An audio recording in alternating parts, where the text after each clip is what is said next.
All right. Hi, I'm William Carls. This is my audience. All right. All right.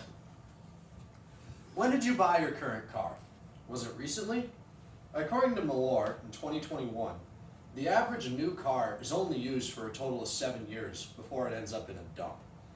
And carbon emissions are a very complex subject, but this rapid use of a brand new car certainly doesn't help things, as Desanio said in 2017. Climate change has made buying a car a very complicated process, and it's important that we know what we are getting into when we're buying new or slightly used cars. Today I gathered a bunch of research from websites and scientific journals, and I'm going to tell you some of the reasons you might want to buy a brand new car or a slightly used one. Now, many people obviously think that buying a brand new car is good for the environment, and there's clear reason to it. Allure stated in 2021 that cars get more economical each year. A great example of this is back in the 90s.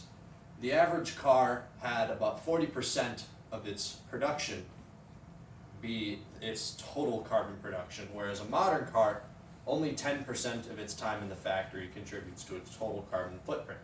What that means is that a modern car only really affects the environment while it's being used, not while it's being built in the factory. Now, another reason you would want to get a new car over an older one is that maintenance is expensive, especially on a vehicle older than 2000.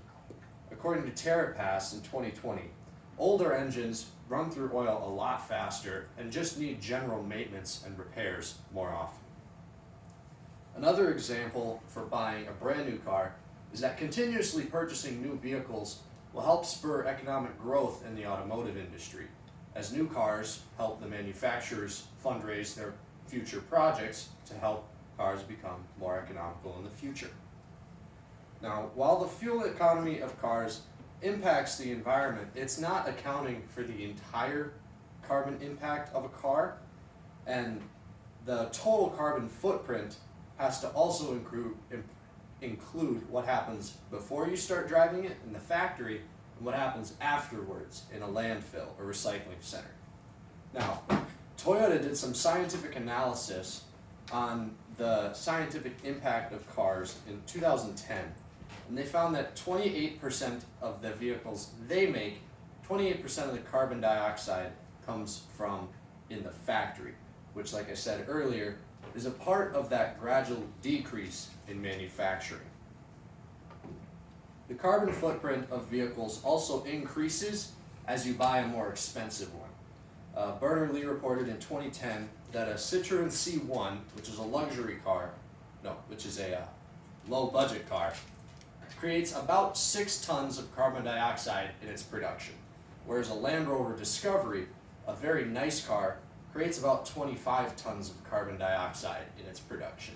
This is due to a lot of electronic components being part of higher-end cars, as they typically have nicer stereos and even nowadays some computerized systems, including auto driving features.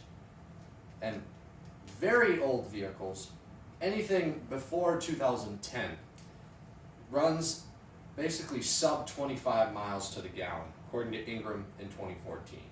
The vehicles that my family have, pretty much all of them run sub 25 miles to the gallon. And anything from 2010 past is reaching more into that 35 to 45 miles to the gallon range, which is much better for the environment.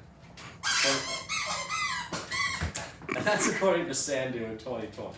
Now, this is a good example of why you'd want to buy a vehicle from the 2010 to now range, as opposed to something a bit older. Now, buying a new vehicle helps continue to improve the auto industry and decrease our overall climate impact, but it's important to stay mindful when you're buying a new car, as something completely brand new isn't necessarily better or worse than something 10 years old. And trying to get away from that 7-year lifespan of a brand new car is very important. And we can do that by simply not selling our car and just using it for a couple years longer. So if you're thinking of getting a new vehicle, consider how old it actually is and whether or not it'd be better for the environment to get something a couple years old. Thank you. And special guest commentator, Murphy. You have to do it over?